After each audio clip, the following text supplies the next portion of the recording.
Samir, dernière partie d'émission, on voulait vous faire une petite surprise, un petit peu. Ah. Je crois que vous êtes fan d'Angelina Jolie. Ah. C'est ça? Ben écoutez, on l'a contactée. Elle est là. Et elle n'a pas pu venir. On est vraiment désolé. Hein. Dommage. Voilà, j'ai vu ça, dommage. Hein. J'ai vu ça dommage. sur votre site internet. Hein. Vous êtes fan d'Angelina Jolie? Pas fan, je suis fan de sa beauté, pareil. Ah bon, d'accord. Elle joue bien aussi, non?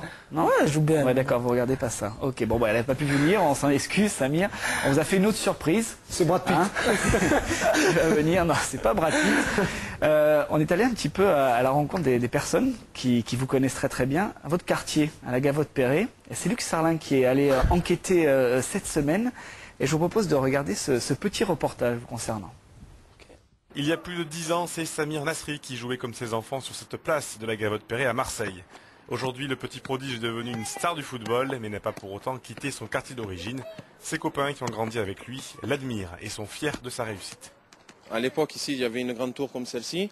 Il y avait un terrain en goudron. Quand il était minot, quand il jouait avec les jeunes, tout ça, donc on le voyait, c'est là où il a touché ses premiers ballons. Après, bon, à partir de 9 ans, il est parti au centre de formation de l'OM. Ce qui est bien, ce qu'on admire chez lui, c'est que c'est un gars qui n'est pas monté d'eau, c'est-à-dire qui garde toujours la tête sur les épaules, qui vient, qui nous dit bonjour, qui reste toujours avec les jeunes de la cité, qui parle avec nous, que ce soit du ballon, de n'importe quoi. Toujours la même personnalité comme à l'époque, quoi. Et sur ce terrain construit récemment, Samir n'a jamais taquiné le ballon, mais vient régulièrement regarder ses potes faire des petits matchs. Il se met sur le banc et il nous regarde jouer. Quel endroit il se met sur le banc? Il a une place attitrée? Oui. C'est où? Là. Il se met là. Toujours là, il vous regarde alors? Oui. Toi, tu en penses quoi de Samir? Il joue bien et ses deux petits frères jouent avec moi dans mon équipe. Et oui, dans la famille Nasri, tout le monde, ou presque, joue au foot, à croire que le talent est dans les gènes. J'ai joué avec son papa au ballon quand on était en PHB et tout ça. Et voilà, il sortait, même son père, il sortait du lot. Il sortait du lot, il avait énormément de potentiel. Ils ont du ballon, quoi. Tous, voilà, il avait énormément de potentiel. D'ailleurs, qu'il a son oncle. Il y a son petit cousin Piponnet aussi, mais c'est un marronneur lui. Non, ils ont une descendance, c'est rien à dire, de footballeurs. Du plus petit au plus grand, on a ces deux petits frères jumeaux qui sont bien partis pour y être. Et voilà, il n'y a rien à dire. Voilà, c'est la rigueur et le travail. Non, le travail qui paye. Quand il était petit, ma parole. Ses collègues ils allaient jouer, aller voir des petites copines, et lui il travaillait. C'est pas arrêté aussi. Hein. Le travail, la rigueur et la persévérance, voilà la recette qui a permis à un potentiel hors norme de se développer de façon fulgurante. Et comme le dit un de ses meilleurs amis, à l'époque qui était déjà bien au-dessus du lot. C'est pour Samir celui-là. Pour Samir. Il était au-dessus du lot, on voyait, on jouait contre lui, seul il gagnait le match. Seul, on faisait le tournoi seul, à lui seul il allait gagner. Et que sans douter qu'il allait devenir pro. C'est tout. Il est extraordinaire, il est. J'ai essayé le coup franc de Samir. C'est quoi le coup franc de Samir? C'est le coup franc de Samir, hein. Spécialité. Techniquement, comment ça marche? Je sais pas, on va essayer de travailler, je regarde à l'entraînement, je regarde chez lui. Faut ouvrir le pied, et donner un effet. Tu dois la mettre à quel endroit? Le garde gauche. Plus difficile. Allez, il marque pas. Non, il marque pas. On est les meilleurs défenseurs de la GS Bidoul. Et quant aux anecdotes qui reviennent en mémoire, elles tournent presque toujours autour du ballon rond. J'en ai une, mais lui doit s'en rappeler, c'est quand on était petit, on jouait au ballon, c'était disputé, et je prenais le ballon, comme j'étais plus grand que lui, je le gardais en hauteur. Et lui m'avait mis un coup de poing, il m'a fait signer du nez, et je l'avais fait peur, il est monté chez lui en courant, vite. Ça a duré 2 minutes, après on est redescendu, on est reparti jouer. Il doit s'en rappeler sûr. Le snack du quartier est devenu en quelque sorte le QG des supporters de Sam, comme on le surnomme. Ici, la télé est branchée en permanence sur l'OM TV. Et les soirs de match, tous s'y retrouvent pour regarder l'OM, bien sûr, mais surtout les prestations de leur idole. Ici, c'est le QG, exactement. Ici, c'est le QG. On est tous issus du même quartier, on a tous grandi tous ensemble. Samir avec nous. Et voilà, quoi. Il sait qu'on est ses premiers supporters, hein. Il le sait de toute façon. Notre fierté, c'est de le voir jouer là tous les dimanches avec l'Olympique de Marseille, titulaire avec son numéro 22 comme d'habitude. Et voilà, à partir de là, on est très content pour lui, quoi, pourvu que ça dure. À côté du poster de Samir, la photo d'un autre Samir. Lui joue en PHA à la SXoise. Il n'est pas devenu pro mais prend volontiers exemple sur le meneur de jeu olympien pour progresser. C'est un exemple pour tous les jeunes. Je veux dire, quand on le voit faire un contrôle, quand on le voit faire un crochet, on a tous envie de faire ça une fois que c'est fait, une fois qu'on le regarde à la télé. Le lendemain, on commence à jouer au quartier et puis voilà, c'est parti, on essaye tous de le refaire. C'est normal, hein, Zidane il est parti mais Nasri arrive.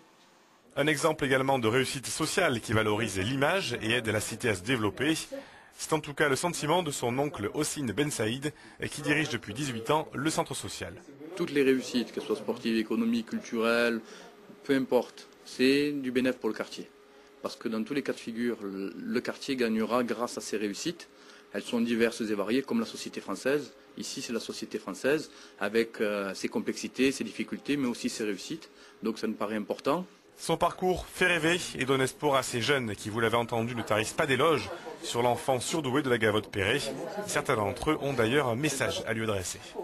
Moi je pense que Raymond, réveille-toi, il faut le prendre là. Il a le charisme pour réussir. Pour ma part, je lui souhaite un très bon courage et qu'il persévère dans l'avenir, hein, c'est tout.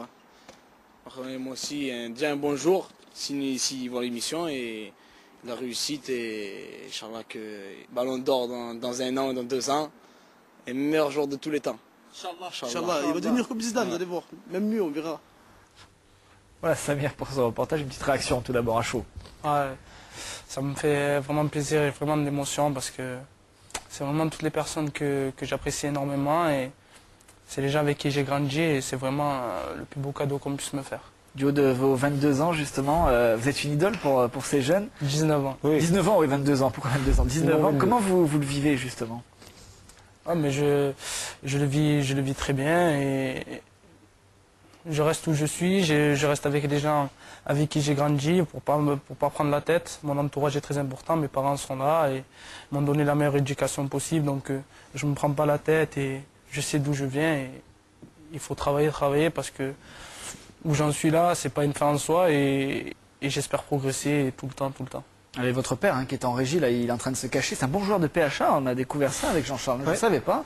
Hein, il est tout le temps là, mais c'est vrai que ça a été peut-être le moteur de votre réussite aussi. Ouais, c'était un bon joueur, il m'a servi parce que un jeune, il joue en critérium, il a été sélectionné avec diverses sélections régionales. Bon, il a jamais pu y aller parce que malheureusement, il y a une petite bricole avec un arbitre, donc il a été suspendu 5 ans, donc après, ce fut difficile pour lui de rejouer. Donc, mais bon, quand il me voyait être énervé, il m'a toujours dit de jamais discuter avec les arbitres parce qu'ils avaient toujours raison.